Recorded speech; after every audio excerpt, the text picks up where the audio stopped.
Episode 1 of Department Q begins with a crime scene being examined by officers.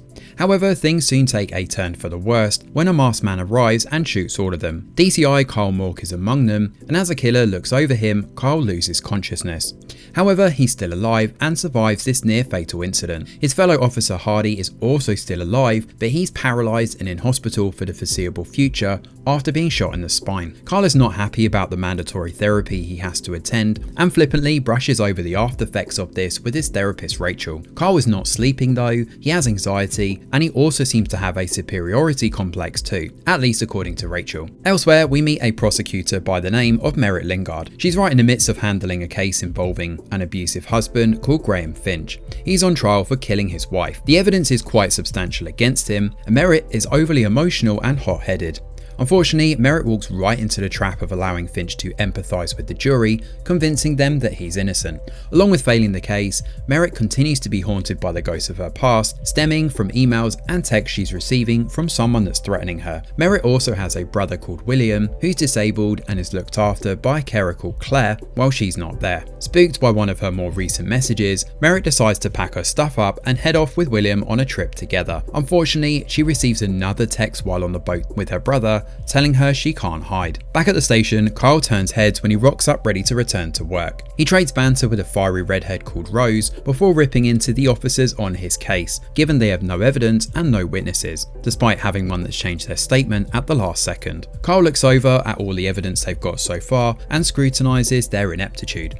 He immediately points out the McDonald's cup under one of the car's wheels, demanding they check the CCTV footage from the nearby McDonald's to see if they catch a break with the killer. Now, while this is going on, the cabinet secretary is proposing setting up a new department to look into more cases. Superintendent Moira Jacobson is the one running things here, and she's quick to shoot the proposal down. She explains that they're stretched thin as it is, with barely enough manpower to cover the cases they do have. However, when she finds out that a department will have its own budget and full control over which cases to be chosen, it certainly piques her interest. And the man she's thinking of bringing into this to spearhead the project? Yep, it's Kyle. He's going to be investigating cold cases from all over the country, but he's not particularly happy about it when he finds out. To make matters worse, the office is also in the basement and the place is a complete mess. It's clear now that Moira is using the allocated funds for this new department to beef up the main office, all whilst finding a place to relegate Kyle away from the others. He's not stupid and understands what's happening here, but he also explains that he needs a secretary to help sift through all the files. He wants Rose to help, but instead she brings Akram down, a man who works part-time in IT but wants to move into their department. Funnily enough, Akram actually has a fair amount in common with Kyle. He's confident, intelligent, and he's read through many of these cold cases. He used to be a police officer in Syria, so he's well equipped to handle tough cases and could be just what Kyle needs to make a dent here.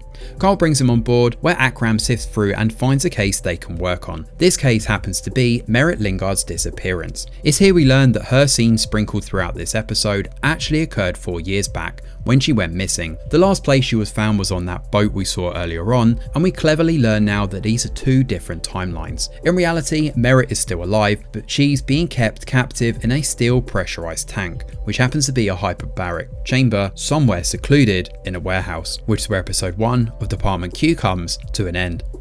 After the success of The Queen's Gambit, director Scott Frank is back with Department Q, bringing a great tone and atmosphere already across this extended chapter. The first episode gets off to an excellent start, with 2 intertwined timelines and an intriguing introduction to our characters. The drama involving Kyle is a nice way of establishing the stakes and the personal demons affecting our titular character. Meanwhile, Merritt is emotional, and clearly this incident with her stalker has become serious, and whoever has her captive is clearly not messing about. The cinematography is great across the board, and the acting is excellent so far too. In a way, this first episode feels like a mashup between Mindhunter, Absentia, and Tabula Rasa, all while adding the same production design and style that we saw in The Queen's Gambit. This one is definitely shaping up to be a great watch, but we'll have to wait and see where this one goes next.